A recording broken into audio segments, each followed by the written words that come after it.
বিড়ালের প্রসব হবে, বাচ্চা দেবে।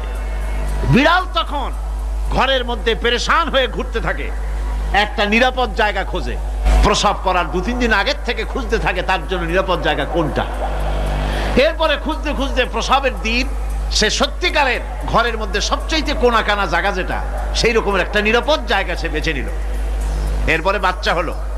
বাচ্চা হওয়ার পর এই বাচ্চার উপরে কেউ যেন আক্রমণ না করে, শত্রু যেন তার জায়গাটিতে না আসে, এই জন্য বাচ্চাটার ওর তো হাত দিয়ে মায়ের মতো কোলে নিতে পারে না, সে আস্তে করে ঘাটটা কামড়ায় ধরে যাতে করে বাচ্চা ব্যথা না পায়। ওইভাবে করে ঘাট কামড়ায় ধরে আজকে এই সিঁড়ির নিচে, কালকে ওই খাটের নিচে, পরশুদিন এই আলমারির কোনায়, এইভাবে বাচ্চাগুলি সরায় সরায় রেখে বাচ্চাকে প্রতিপালন করে। এই বিড়ালের হেদায়েত দিলটা কে?